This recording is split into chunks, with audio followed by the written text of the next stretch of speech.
Welcome to Fourth and Forever, the flagship show of Roundtable Sports Network.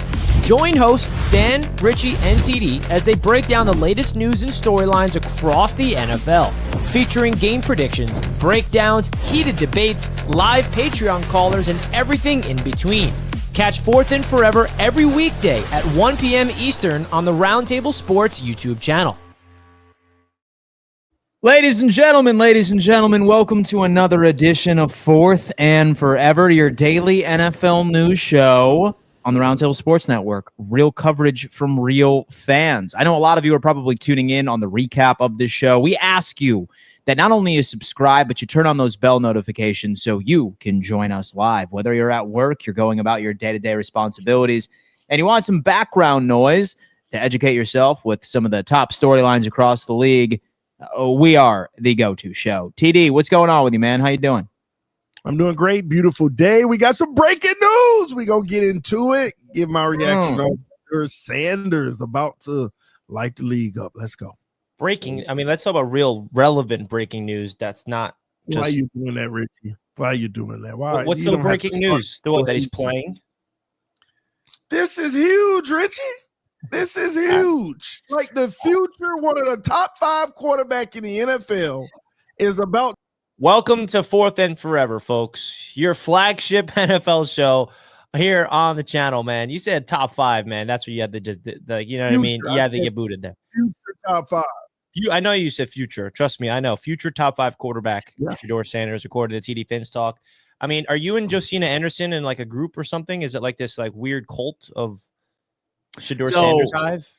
So one thing I will say, and you know what, like I'm fine with making this the first topic of the day, but I genuinely can't remember like a quarterback that has had this much of a cult following than Shedeur Sanders. I can't recall a single one. Can you? And I hope TD's aware of it. Anybody recall a QB that has such a cult following? They all have them, but not at this scale, for sure. Yeah. This is a new scale, and I think a lot of it has to do with the name on the back of his jersey, of course, and everything he brought, the style that he plays. And I really hope TD can admit and just be self-aware enough to realize that there's 2 in ears, and there's these, you know, there were Zach Wilson ears, whatever you want to call it. You are part of the Shedeur Sanders, the Sandineers. What do we call it? Can you admit it, TD? You say, I am part of it. I'm a part of it. Cool. All right, thank you. But it's not just TD, though. Like with Tua, it was different. So with Tua, it was different because that was only with Miami Dolphins fans. Zach Wilson, obviously, was only with Jets fans. BYU. Bama, too. Yeah, that's where it comes But Shedeur is like Colorado fans. It's Cleveland fans. And then a lot of just football fans in general are like, oh, it's him, man. It's him. He's the next coming. Like, it's people that love primetime nationwide. So let me explain. It's Deion fans. Let me explain a perspective to you two gentlemen, and I want to see if this makes any difference for you, okay? There is a difference between Sandineer, however you want to call it, and what I am. And there are a lot of people that fit into the category with me. Now, if you're a Colorado fan, you know Sandineer, okay? It's not like that for me. What it is that we're looking at a young man who did everything right for the most part. You know, he grew up, he did what he needed to do. He did all he could to get on the big stage in the NFL. And then he's touted as a top 5 prospect by most before the draft. And when you're following his journey and you're rooting for him, but you see something abysmal happen like it did that he could not control, no matter why people say it happened, but for him to get drafted where he did, it becomes one of those things where you want him to overcome the odds. So you become a fan in that sense, not because he was at Colorado and you're a Colorado fan like Tua was with Alabama. No, this is a little different. You want to see the kid have his moment. And guess what, ladies and gentlemen? You're going to get to witness that this week because he's going to have an MVP type performance versus the Raiders. And that's all he's going to need to do. That's all he's going to need to do, and people will back off. You know why, Dan? What's that? When Dylan Gabriel passes concussion protocol after Shedeur Sanders has a MVP type performance, which is better than any performance Dylan Gabriel has had this year. When that happens and Kevin Stefanski starts Dylan Gabriel anyway, what is everyone going to have to say then? What are they going to say then? So, is it plausible that some funny stuff is happening? Mm-hmm. So the way that I look at it is this: like, this Raiders game is really going to set the stage for him, because it's really a lose-lose, like, for him on Sunday, right? Like, he's going to have to do more than just Raiders. Say that he ends up lighting up the Raiders, right? Like, say that he goes for 300 yards, multiple touchdowns, he takes care of the football. Like, people are just going to say, oh, it's just the Raiders. But say that he goes out and he bums it out against the Raiders, then that's also a much more significant L. Massive. My question is this: how would he need to play, directed toward Richie? How would Shedeur Sanders need to play on Sunday versus the Raiders? Okay, maybe everybody was right. Maybe he is promising. What would his stat line need to be for you, Rich? Yeah, for me, it's not stat line. I think if you evaluate a rookie based off of the box score, that's not going to cut it. It's more the eye test. What impressed me a lot with Shedeur pre-draft that actually made me think, all right, like, I think that he actually does have potential, is he's an old school style quarterback in terms of being able to process the field and be a pure pocket passer. That's what he excelled in college. Is that going to translate? If that element of his game does not translate to the NFL level, then he will be a bust. I think that's really what it comes down to, because he doesn't have that next level talent of an arm that can make all the big time throws. But if he can process and show a mental fortitude and a level of confidence and a command, that's what I'm looking at the most, man. Like, not his accuracy, not his flashy plays. Are you out there commanding the huddle, reading a defense, knowing where your checkdowns are, your first read, second read? Like, that is what I'm going to look at. And it may not come in his first game starting. That's going to be something he needs to obviously develop into. But how is his footwork? Whenever I watch a young quarterback, I always look at the footwork, because that really shows you if their head is tied with their lower half. And I think the lower half of quarterbacks is extremely valuable. And some quarterbacks love to be sloppy, throw off their back foot, not have pure fundamentals. And I think that he has that. Like, if you look at the tape, he has that really nice fundamental pocket passing ability. So is that part of his game going to translate? And I think if he can be turnover free, and also, one thing I've noticed in his preseason debuts and even that game this past Sunday, he abandons the pocket a little too prematurely when the pressure's coming. Can he step up into the pocket, throw the ball over the middle, and take a hit instead of just running backwards and taking a 15-yard sack? That's another big issue with young quarterbacks, is when pressure comes, instead of being confident, know where you got to go, make the throw and take a hit, they run backwards. And then they take like a 7 to 10 yard sack. Zach Wilson was notorious for that and drove everybody mad. So those are the things I'm going to be looking at. And I really don't think we can evaluate Shedeur, whether he balls out or struggles in this game. To be honest, people are going to react one way or the other because he is Shedeur Sanders. But I'm excited to see what he looks like. And it's an easy opponent for him to get comfortable. Now, as far as evaluating a young quarterback, like you just mentioned, I don't need him to go out there and do things that he did well in college. What I need to see is growth in the things that he doesn't do well, because that's what NFL defenses are going to try and exploit. I do not want him don't want him to be taking meaningless sacks. Like you said, I don't want him bailing out of the pocket too soon. A lot of the things that he was criticized for pre-draft process, while the Raiders is an absolute joke, their pass rush is still for real. So I think that we're going to get a good sense of where he is in his overall development. Now, of course, that he has with the first team. And go off, TD. First of all, I don't think y'all understand what's about to happen. The man's about to have an MVP game. Y'all don't understand. He is going to throw probably over 300 yards. He is going to probably have 3 or 4 touchdowns in this game. I'm telling you now, it's about to happen. Okay. Here's what you need to realize, Dan. Here's why people are not going to say, oh, it was the Raiders. Because they've made this whole thing simply about, is he better than Dylan Gabriel? That's what they've created. That's the only thing that matters. For a lot of people, that's all that matters. Why? Because why would you draft him over me when you knew I was better? And this is a game where he gets to prove that, because Dylan Gabriel has played garbage with teams worse than the Raiders. So this is all about Shedeur showing that in his first real start in the NFL, he already has a better game than Dylan Gabriel has, period, over 8 weeks or how many ever weeks it's been. That's all it's about. And that's what's about to go out there and happen. And I'll say this, it's a win-win for Shedeur, Dan. Here's why. There is no losing in this situation other than just stinking up the joint. If he stinks it up, then guess what? Shedeur, you had your shot. You blew it. It is what it is. It is what it is. See, moments like this, you have to show up. If you don't show up, listen, man, I don't care about the O-line being bad. I don't care about the drops. Man, nobody cares about that. You got to figure out a way to get a win for your team and play well in the process, period. So that's what it is. But everybody's been waiting for this moment and this opportunity. And hey, for him, it's a win because he gets it now. Not only does he get it, but guess what, Dan? The reason why it's a huge win, Dylan Gabriel going to be out of concussion protocol after this week. And when Shedeur Sanders has one game better than the 8 or 9 that Dylan had, Stefanski still, if he does, okay? I believe he will.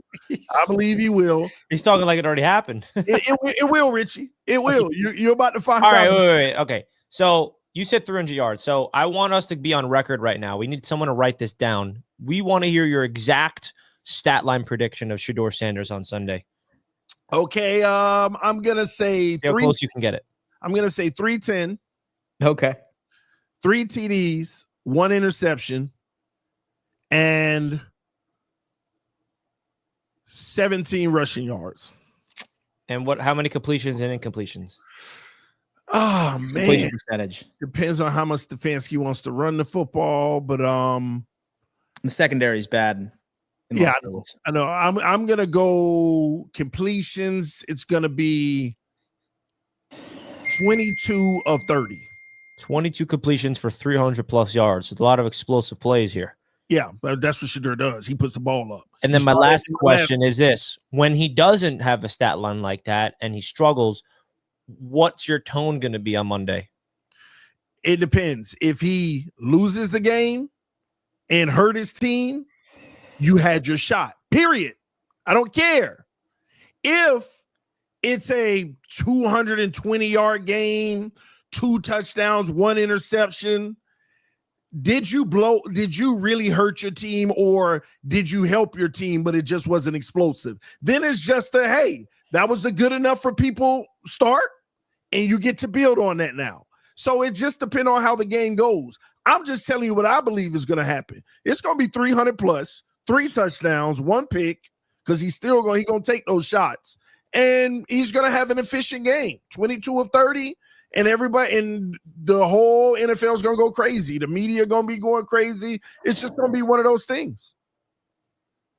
Well, quick intern team, make a graphic of the Shedeur Sanders projected stat line on Sunday with the TD Finstock logo right next to it, man. We'll see. We'll see. We have a great idea. Jerry Jeudy going to be a whole new wide receiver. Yeah, no, dude. We have JT, man, 55 to 60% completion percentage, 200 yards, 1 touchdown, 1 pick. That's what he's saying against the Raiders. That's Dylan Gabriel. Oh, my God. All right, guys, moving on, because somebody in the chat actually wanted this to be a topic, and I think it's a great one, because I think we all remember the pre-draft hype over Ashton Jeanty, right? This previous game, he went for like 6 carries for 7 yards. He has had at least a box score statistical awful season. And many people are starting to claim that he is a bust. He was not the right pick for Las Vegas going into the 2025 season. So I present to you this question. Is Ashton Jeanty a bust? I'm going to start off with TD on this one. Go ahead. We do this to rookies. Yes. What team does Ashton Jeanty play for? He plays for the Las Vegas Raiders. Hey, end the discussion. End the discussion. Well, I mean, you want, if you say Browns, Raiders, Saints, end the discussion. Y'all leave these players alone. Let that man get some time to develop. Listen, it ain't looking great over there at all. But you can't throw players away like that. We saw the skill in college, and let's be honest, the running back position is dependent. It's dependent, okay? It depends on an O-line creating lanes. Now, I know there are generational running backs who, even if the O-line is bad, they can make certain moves and still get the job done. But, I mean, how has that O-line been? How does that O-line grade out? So I'm not good. Run blocking win rate is 30th in the NFL. 30th. Let's just be honest. You're completely right. If Ashton Jeanty was on any other team with a solid offensive line and playmakers around him and a quarterback, he'd be thriving. And I think this isn't really much. The conversation should be different, in my opinion, about is Ashton Jeanty a bust? It's this. Are the Las Vegas Raiders morons for drafting him?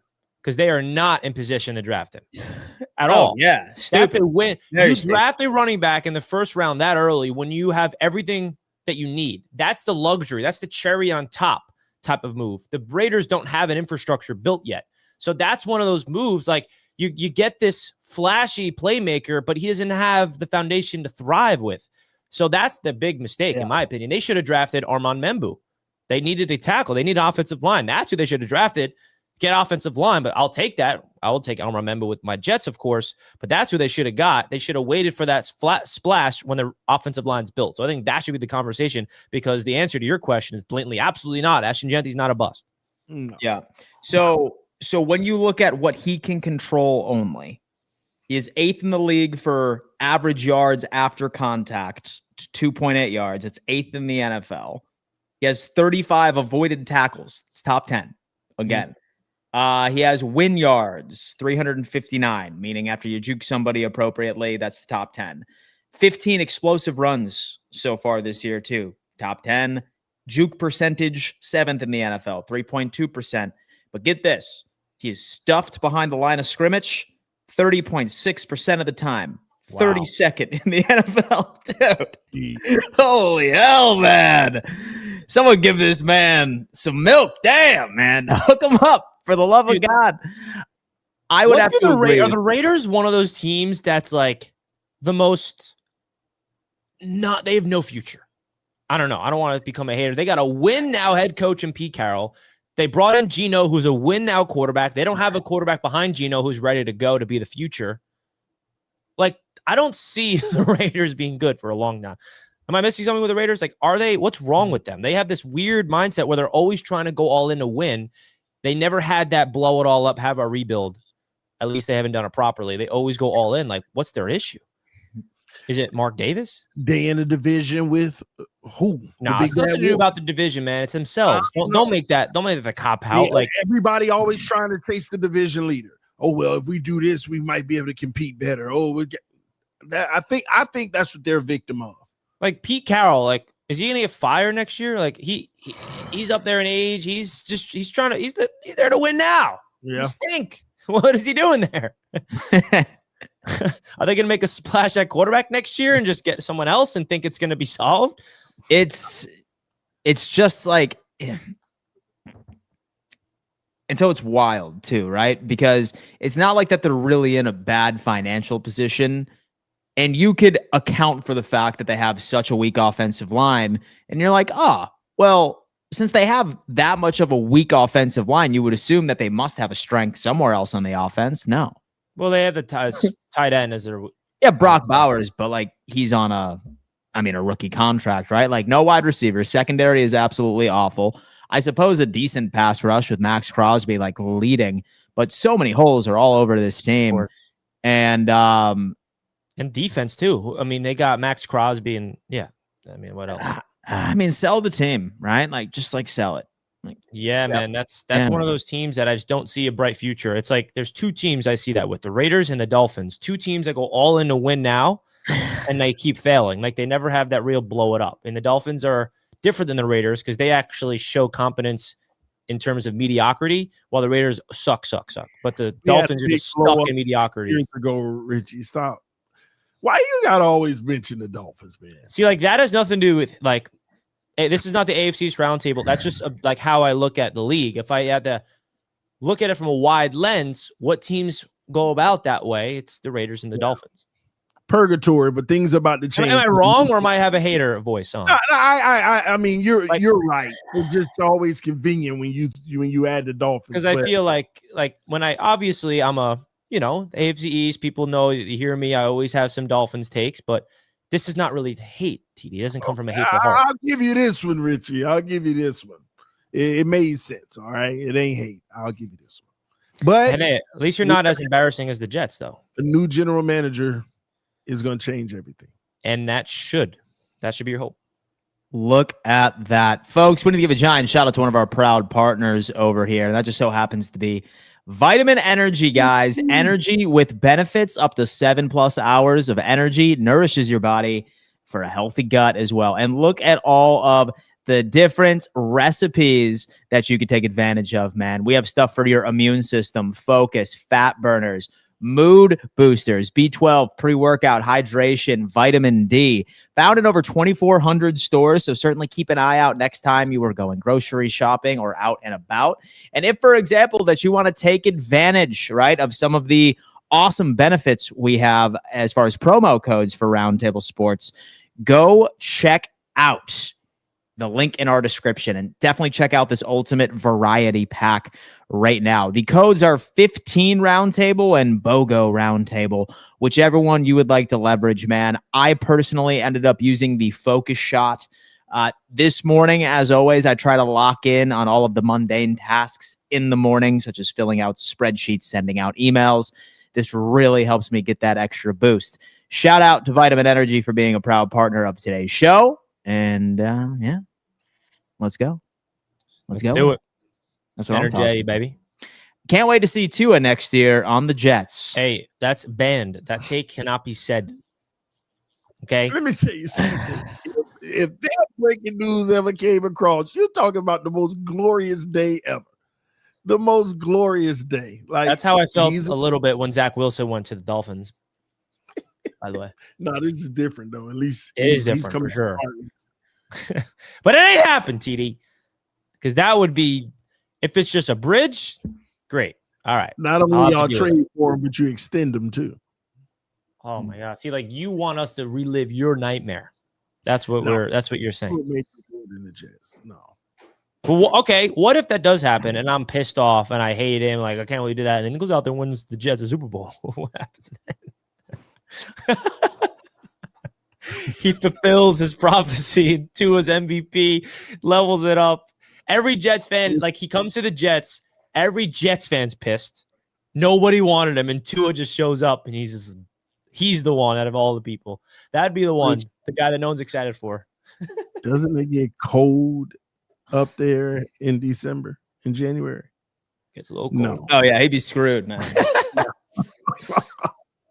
Yeah, he'd be screwed with that cold weather, bro. Clearly, y'all general manager, that would be malpractice, like fireable offense. That ain't happening, man.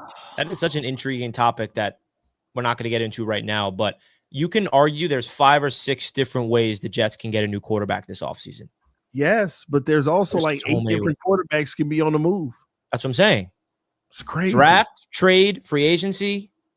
And then, like, what are the avenues in those 3 ways? Like, there's so many ways. Quarterback needy teams are going to be, it's very intriguing this offseason. Very intriguing. And the Dolphins won't be quarterback needy. Watch the teams that double up. They go get a Kyler Murray and draft a first-round quarterback. That's because the class isn't great, but they get a guy to maybe. I think that's what the Jets are going to do. It's a lot of teams probably going to do that. Double dip.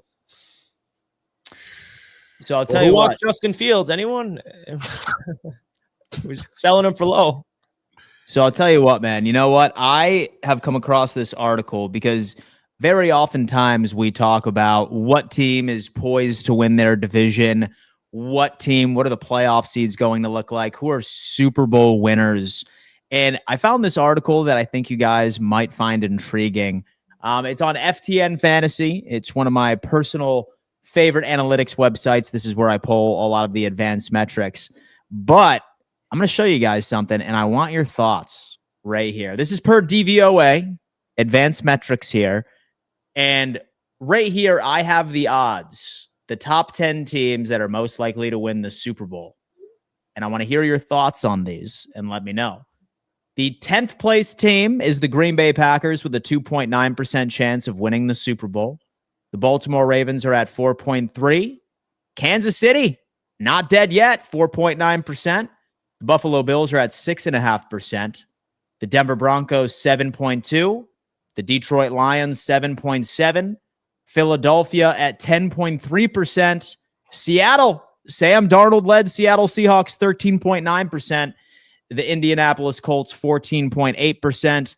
And the current Super Bowl favorites, the LA Rams, at 18.5% per DVOA. The fact that the Colts and the Seahawks are up there is just wild. Really is. And for anyone wondering about the Patriots, they are currently at 11th place at 2.5%. That is where they are currently standing. I love this article. It really goes to show you some of the divisions, like right here. Like, for example, like you have the Indianapolis Colts, 31.9% chance for the 1 seed this year. Like, is EPA fake? Like, what am I looking at? What are these numbers? Are they just pulling this out of thin air? Data. What is this data based on? Like, what am I even looking at? Like, what are these numbers? Yeah. So, you know, like, I gotta, like, EPA is this. What does that even mean? I get what it means, but also, like, so do you want to know, like, how I start? All right. So how I started to wrap my head around it, and this is very oftentimes what I do when I'm trying to want to understand something that's super complex. I ask AI to explain it to me like I'm like 5 or 10 years old, right? I'm like, please explain this concept to me like I'm 10. That gives me the basis. And then I ultimately start to unpack it. ChatGPT talking to you like you're a 10-year-old. Yeah, dude, it's the best way. Like they often say, right? Like, it's hilarious. Like, no, like, so they often say that like you can truly master something when you can explain a very complex topic to somebody as basic as humanly possible. Yeah. Right? I couldn't agree more. Yeah, but like sometimes I hear some people explain something to somebody, and they're talking in the language that to somebody that has no idea what it means, so they just can't even process it. You got to really dumb it down. So totally makes sense. Mm-hmm. Yeah, for sure. But basically, EPA is judging efficiency based off of a per drive basis. So they're looking at it like, how would the average NFL team perform on this drive? Are these specific plays more beneficial or less beneficial to what the average team would put out there, if that makes sense? And then DVOA, that ultimately ends up adding quality of opponent. Because, I mean, who cares if you're number 1 EPA in the league, but like you're playing like the 25th through 32nd ranked team in the NFL. So that's the flaw, like realistically. Gotcha. All right. Well, interesting little data there to see who the Super Bowl favorites and the divisional favorites. And I'm excited, man. I think the NFL is in a spot right now that's very unpredictable. Like if I told you before the season, November 19th, the top 3 Super Bowl favorites are the Rams, Seahawks, and Colts, you'd probably be like, what? Yeah. So, wow. But that's where we are. It is exciting. The main question, though, is this season going to continue the trend, or is it just going to be Chiefs-Eagles again in the Super Bowl or something like that? Like, are we going to see 2 new teams in the Super Bowl this year? Even conference championships? So I'll tell you what. So I do see 2 new teams this year. So Eagles are not making it. Chiefs obviously look like they're probably not making it this year. Man, unless who's beating the Eagles? The Rams? Because the Eagles are still winning, even though they look like they stink. Let's not forget they're 8-2. Yeah. It's yes. crazy. The NFL world would hate the Eagles to win the way that they're winning continuously and get to the Super Bowl that way. It's just beating teams 10-7. This is optimal though for the NFL. You have so many fan bases, especially some that's been dormant, that are active now. Colts fans are energized. That's not normal. You look at what's happening with the Patriots. Their fan base is back. There's a lot of fan bases right now where it's like, man, they Broncos again. Broncos, yeah. It's one more I was thinking about that's new.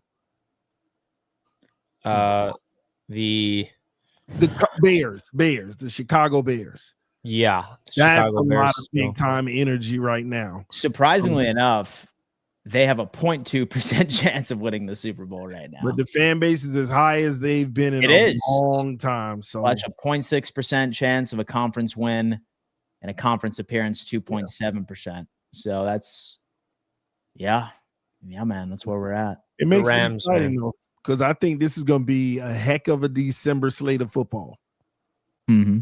A lot of these games actually mean something. So, yeah. I mean, what can you do? Folks? We give a giant shout out to our good friends over on Sleeper. Folks, Sleeper is the #1 player prop platform on the market today.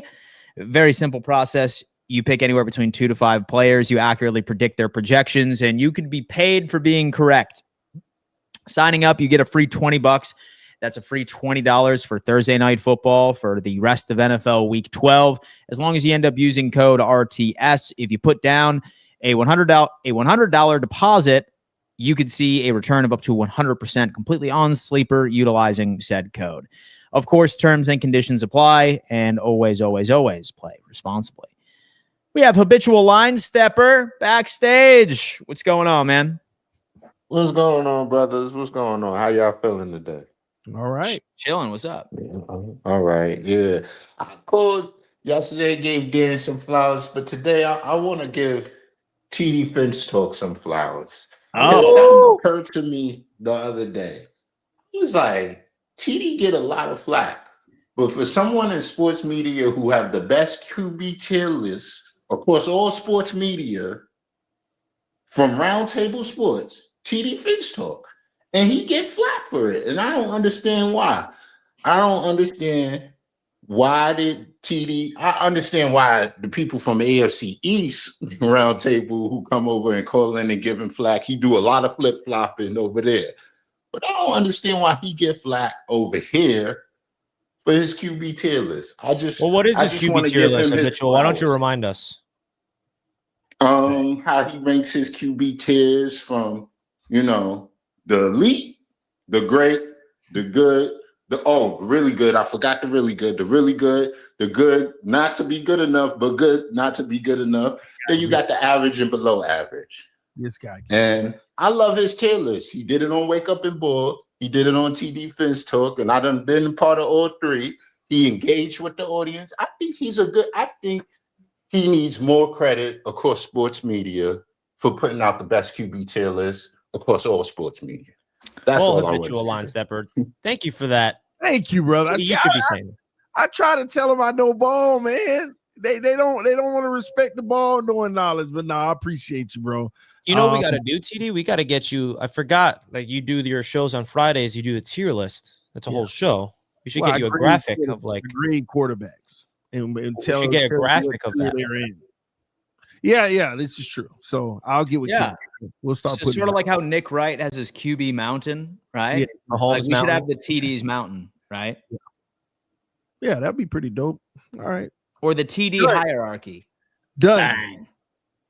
And then we'll have a nice TD QB hierarchy, baby. That's what we need. That's what I'm talking about. All right, let's get it done, though. Let's just not say it. Let's get it done. The TD QB hierarchy will always be released on Tuesdays from now on. The that could be a whole segment, man. We gotta get more creative. Yes. That's it, baby. Tuesdays, look, we're busy. Reveal. We have a graphic ready for it. Well, hey, we're business planning on live television. I mean, live show right now, man. It's out. it's absolutely nuts. Anyway, let's go ahead and welcome in our next friend here. We got Parks in the building. What's up, Parks? What's up, fellas? What's up, man? What up? I just let me show y'all how Bob Mitchell be lying to our kids.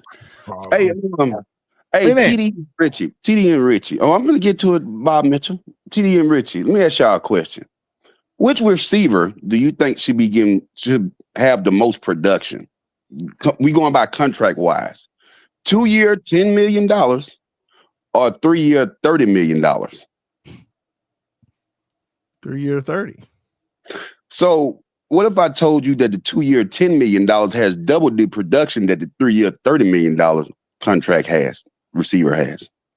Does Dan know exactly what receivers he's talking about? I know exactly. He let one of them walk. They let one of them walk. This is Mac Hollins and Curtis Samuel. Samuel blows, man. Samuel blows. And look, dude, listen, I would have loved for Mac Hollins to come back and we offered him a deal and we just didn't match it. Yeah, he said y'all didn't even offer him a contract, man. And TD, I will say this. Yesterday I heard TD, I'm finna go after I say this, fella. I heard y'all was saying that TD don't be right on his predictions and stuff about the Bills. Like habitual Lions service. Now I'm gonna give TD some flowers.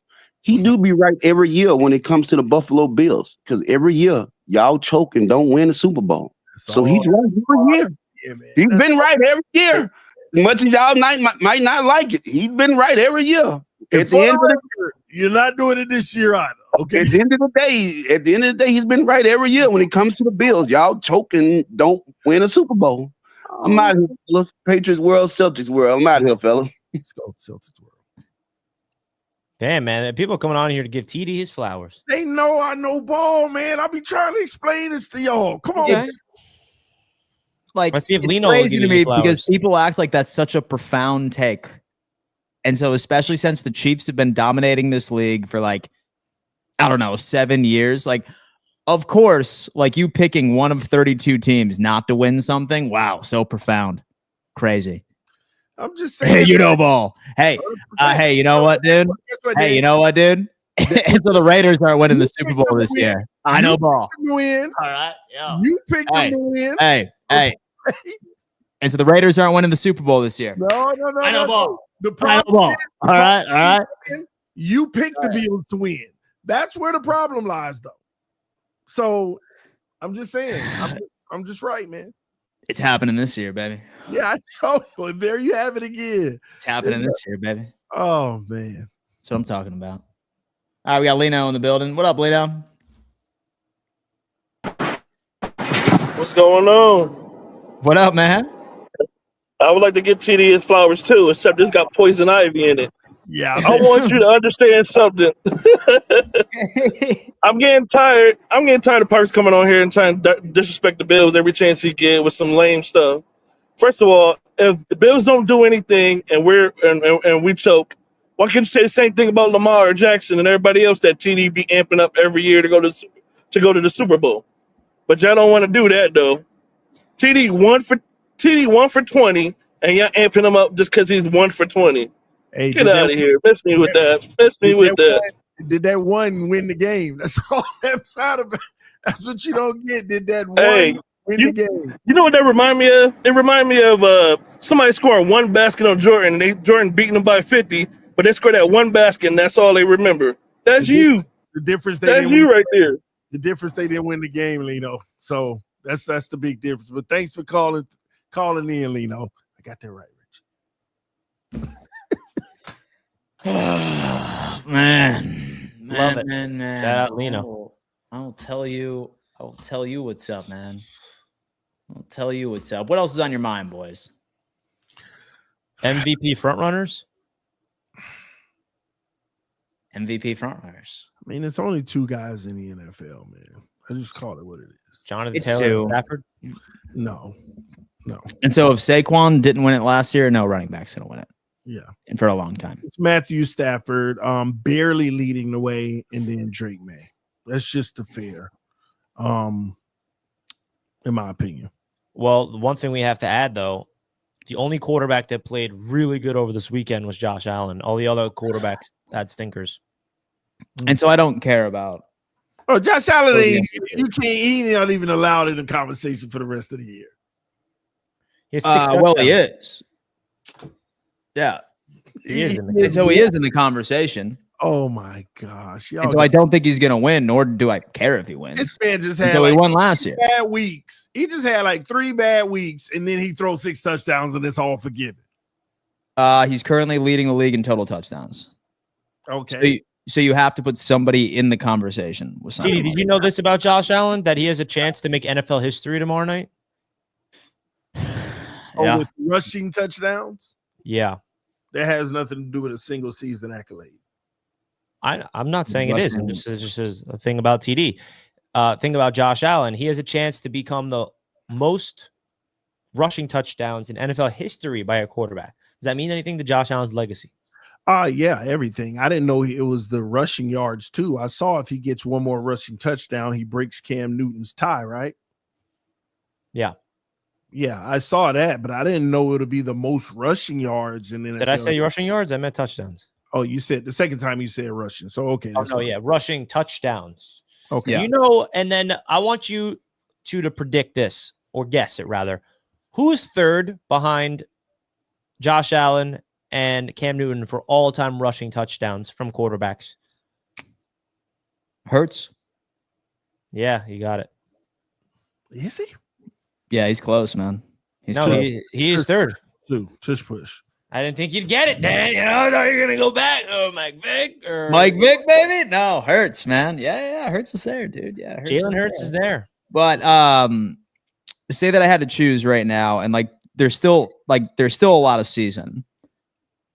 What I'm trying to do is put myself in the shoes of the Associated Press of what they're going to put into consideration of who wins the MVP. I think that they would lean Matthew Stafford right now due to his difficulty of schedule. But you don't think? See, this is where it gets convoluted, because I hear what you're saying. That makes all the sense in the world. Yeah. What about the element for Drake May? There's 2 big factors here. Number one, his offensive core is less than Matthew Stafford. Number 2, he's a second-year player versus Matthew Stafford's Super Bowl winning experience. Yeah. Second-year player, 10 plus with Super Bowl winning experience, and a less supporting cast than what Stafford has.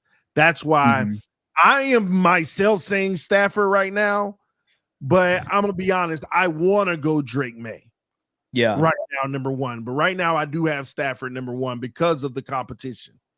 So it's a regular season award, right? So we can't say, oh, let's wait to see the playoffs. So it is based off of regular season production.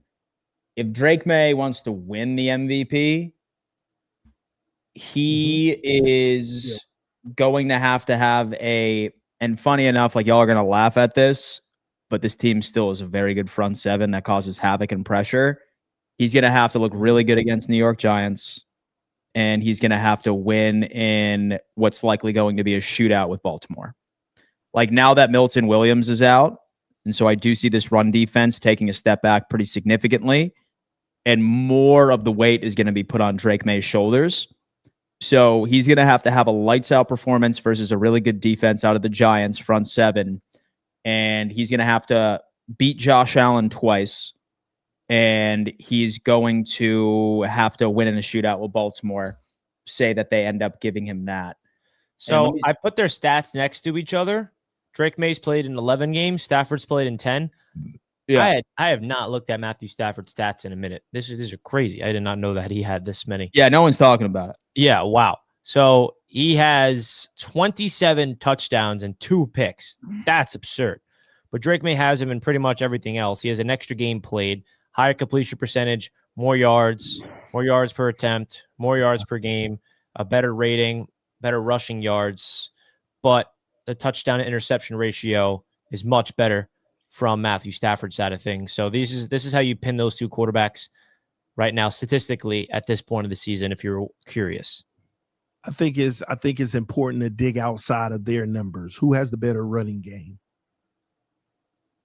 I think that's important in this too. And let me say this, Richie, you said something about Drake May the other day, but I'm going to push back on it because I didn't even know this. You know how you're saying Drake May doesn't have a single game over 300 yards. There's not there's these going off games, right? When did I say that? Somebody said that. I thought it was you. that say he doesn't have any games over 300 yards. Well, I was arguing with somebody about it, and they said he doesn't have any games, and they're correct. He doesn't have a single game over 300 yards. But do you know that it's like high 280s, 290? No. Yeah. Do you know that he doesn't have a single game under 200 though? Every game he throws over 200 yards, right in that sweet spot. That also shows you structure within the team. Every single game he throws. He's averaging 257 a game. 258. Yeah. That's crazy. Yeah, that's very crazy. Consistent. Man, I don't know, man. Pull the yards up again, Richie. Right here. So he's on pace for 4,400 yards, I believe. Yeah, I mean, and Drake May also has one more game played. He has not had his bye yet. Yeah, well, I'm factoring that in, but he's on pace for 44. Stafford's on pace for 43. 27 touchdowns and 2 picks is staggering.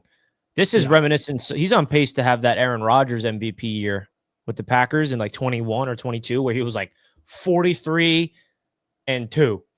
Crazy. He keeps this pace up, Matthew Stafford. Like he's kind of entering that Aaron Rodgers MVP level at the end of his career, his end of the Packers tenure with Rodgers. That's what Matthew Stafford's giving. And I think it's going to be a fun race. I think if you add the context, it's definitely important here. And the big difference I see between Matthew Stafford and Drake May is just doing his job effectively and doing it at a high level. Matthew Stafford does have more of those like splashy big plays. And I think a lot of that also has to do with the receivers around him. Puka, Devontae Adams, all that. Well, Drake's been making some nice throws, though. No, I'm not saying he's been making some good throws, like when coverage is pretty tight. Deep. I mean, Drake May's ability to throw the ball down the field is absolutely unbelievable. I'm not gonna lie. Deep ball accuracy is good. It's really, really good.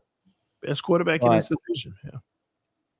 Like, do you think Drake May is now going to continue to be the best quarterback in the division, like for the foreseeable future, Dan? Like, is that something? No. Why not? Y'all forget this man is a second-year player playing like this. He ain't even peak. He's not even close to peaking.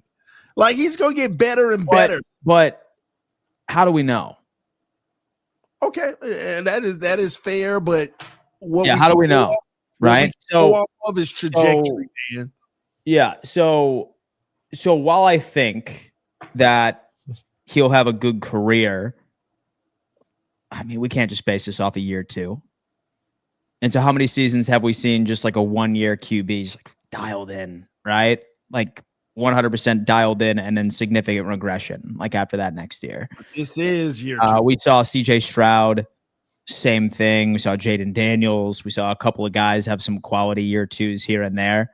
And so I'm not saying it's not possible, but they all had great rookie years, and then they kind of fizzled out after. They fizzled after year one. This guy's getting better. He had a rookie year that's just like pure rookie football. He can't really evaluate learning, and then exploded in year two. But then again, too, like what you also need to put into consideration as well is like half of the reason why, like realistically, CJ Stroud and Jaden Daniels had great rookie seasons, but at the same time, their team the year before was quite awful. So they were playing last place schedules during their rookie season. Well, the Patriots are doing that right now. And they're playing a last place schedule from last year. Still beating well. So what I'm saying is it's too soon. It's too soon to say that. Okay, it is. That is a fact. It is too soon. Too soon.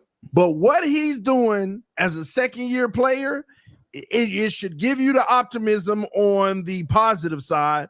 And can we please not forget? They can go spend money and get his version of Tyreek and all of that stuff. Like Drake May could easily be producing more with a better supporting cast. That's what's even scarier about it. It's not like he got world beaters out there.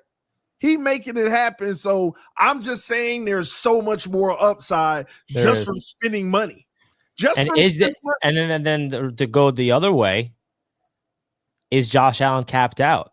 is there another level of Josh Allen? Like, have we seen the peak of Josh? And now he's at his peak right now, but he's not going up.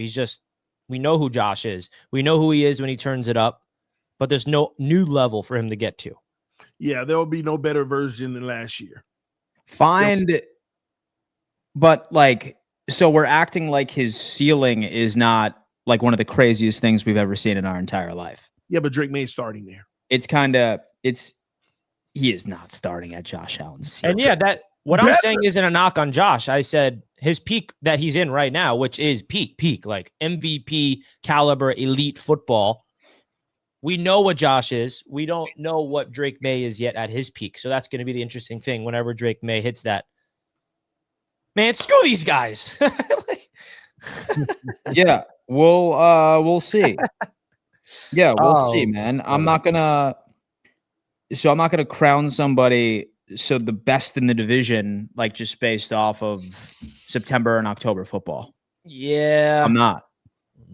I hear you, brother. Well, good thing you're. So I refuse to. Like, yeah, he's playing well, and so I give him his flowers.